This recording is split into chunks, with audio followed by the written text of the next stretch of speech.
like turf shoes. They're like what, $70, $80 depending on what brand and the year, right? How many pairs of cleats do y'all have? Plenty? Okay.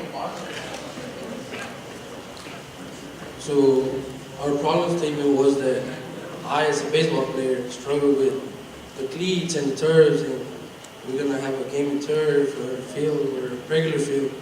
So we decided to create the sole with the molded cleats and the metal cleats that will come together like a package or whatever.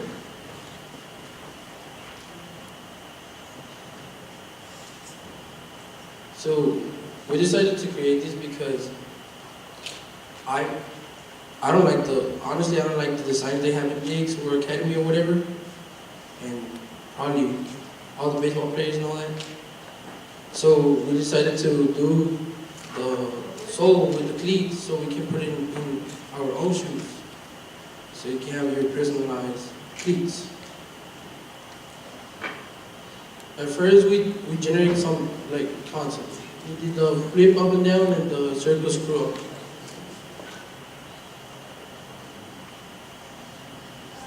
Okay, so the general idea was that because softball players and baseball players play on a dirt field and play on a turf field, it costs too much money to buy 2 pairs of cleats. And at the same time, if you play school ball, you play summer ball, and you play fall ball, your cleats are inevitably going to be ripped or damaged. And that'll cost a lot of money because I pay around $80 for 1 pair and then $100 for another. And so our first concept is called the flip up and down cleat.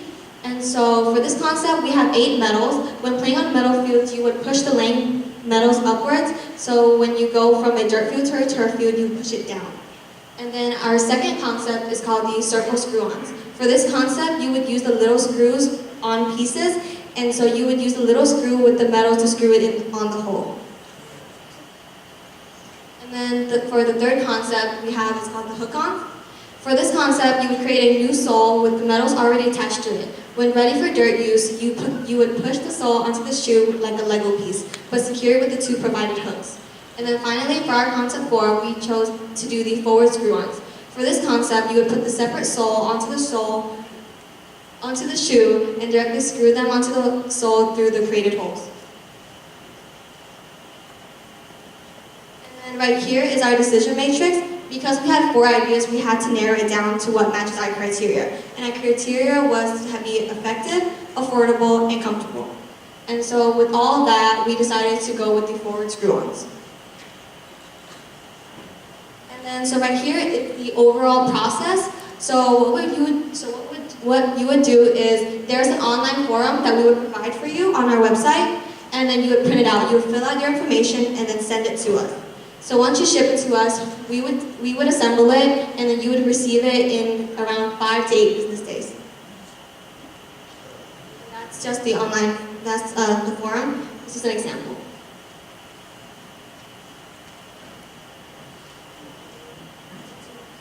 So the materials we used, it was the 3D printer, baseball cleat, the sole, egg clean 2, 3, or 32, and Allen wrench of flathead X. We use a method to draw the parts of the cleats and the cleats, and we use a 3D printer to print the actual sole that is right there. The one you have right there is like the prototype of the sole that's going to be attached to your regular shoe or any type of shoe that you like.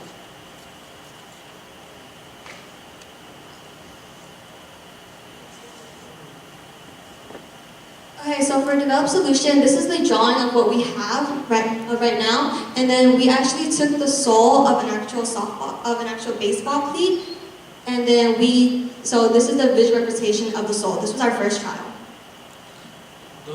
The sole we used for the experiments or the tests, which were really successful at the time, but with this type of sole, the screws were taking too much of the sole that until a certain amount of times, it will like just become blunt.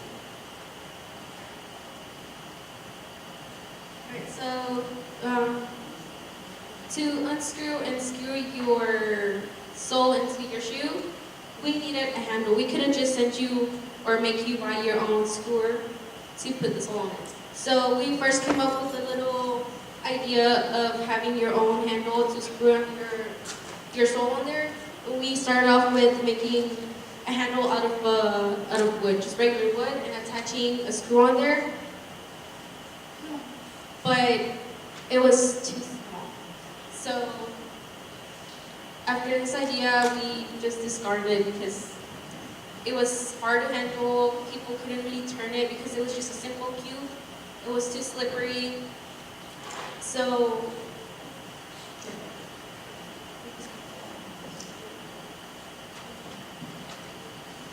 So first we draw the cleat and the inventor, and then after that we did the mock model that we did in cardboard. We tried to do it with some plastic like screws we had, but it didn't work at all. So we went to the second part, and that's whenever we got the sole of the cleat, one of my cleat, and I just took it off and we started testing on it, which it was good because it helped us to resolve most of the problems we had with the cardboard sole.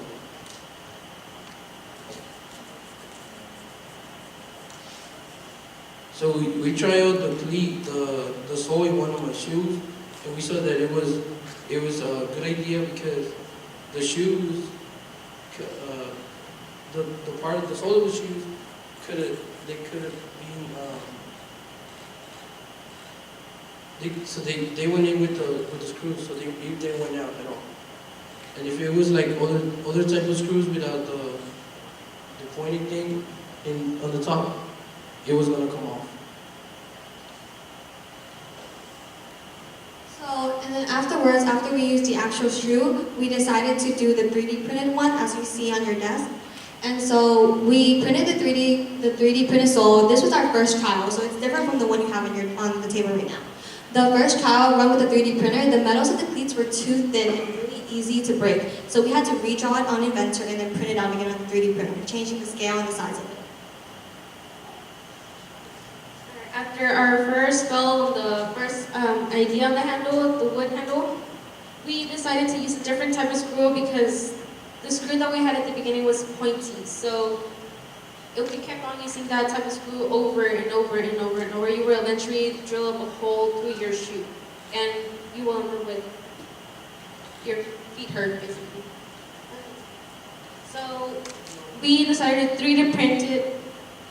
On the picture above, we decided to print it, and again, it did not work, only because the handle was too small again, and we kept the wrong screw on there. We kept the pointy one instead of the flat. So after that, we changed the screws to regular flat hexagon screws. We decided to readjust the handle, make it bigger, and change the screw on it to a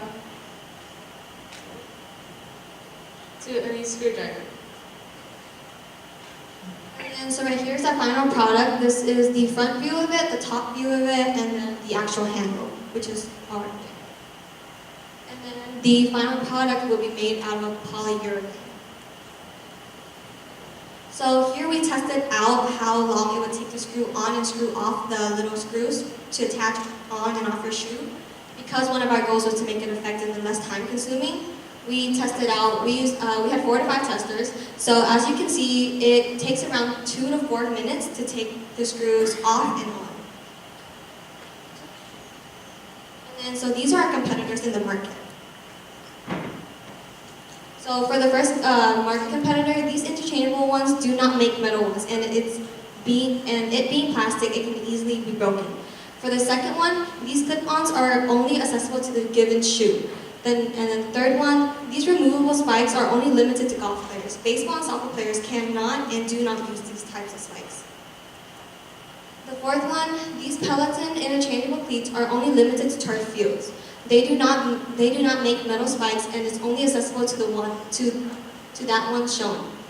And the final one, these are screws-on spikes for soccer. This is only useful for soccer cleats since baseball and soccer cleats do not use these types. And then, so why is ours different? Our interchangeable cleats are usable indoors, outdoors, turf fields, and dirt fields. It allows for customizability because you get to choose which shoes you want to wear onto the field when you're playing. In other words, it doesn't limit you to what is in the market or in your local sporting goods store, and provides comfort. And then, so we had a couple of people test out this, and we wanted to hear why they would prefer our interchangeable cleats. And so we had Lauren Garcia. She is a softball player at our school. She said that it's difficult to find cleats in stores that are my size because my feet are smaller than others. Dixon Academy usually only have 3 softball cleats to choose from. The designs aren't cute, and the ones that are cute cost around $79 to $100. And then for our next experience, as a pitcher, when I have to drag my foot when I pitch, it causes the sides of my cleats to tear and creates a hole in the side and at the tip. Because of this, I usually go through 2 pairs of cleats during a year of playing summer ball and school ball, which are played on different types of fields and is expensive. And then finally, Miss Muniz, her son, she said that my son is flat-footed, so finding shoes that are comfortable for him to wear isn't easy. I recently spent around $700 to have people make him a pair of shoes specifically designed for his foot. And because he is a growing kid, his foot will grow, which means he can't keep wearing the same pairs of shoes. So if he wanted to play baseball, I would have to spend more money to design him a pair that would be comfortable for him to wear when playing.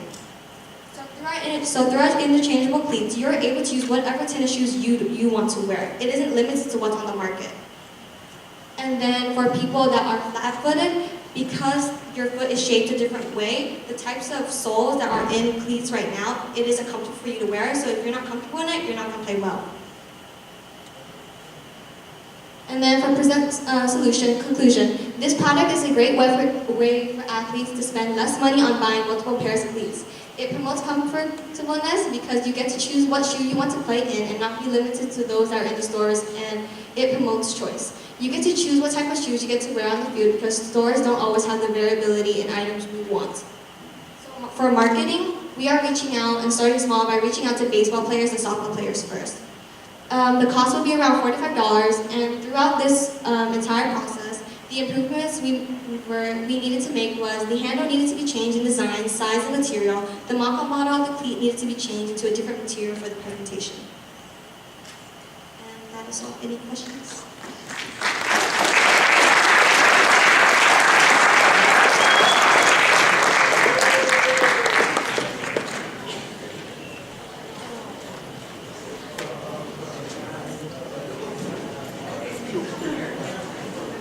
Okay, mine's mostly just general feedback. Good job at talking about your design journey. I think that you're one of the strongest teams so far that have went up there and talked about the journey. Like what worked for you, what didn't work. Even in your reflection, I quickly caught that you were thinking about, well, safety, where do we put the screws? So really extending that learning throughout and sharing that with us. Thank you. Another thing is I really liked the quotes. When you test your designs, of course, quantitative data speaks very loudly, but qualitative data does too.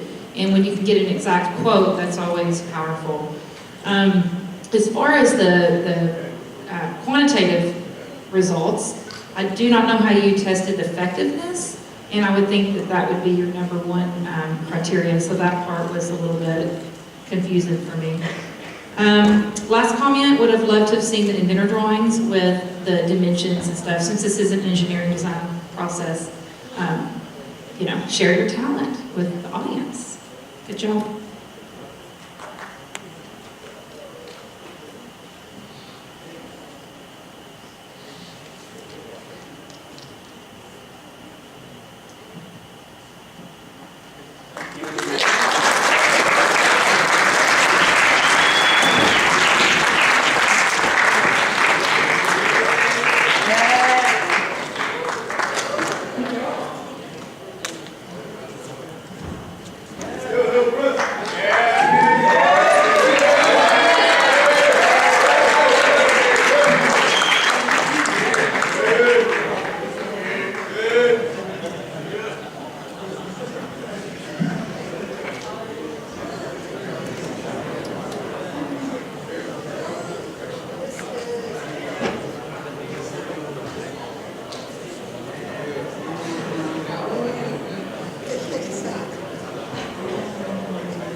Okay, our next group is Shelby Wright from Hillcrest. So please welcome them to the stage.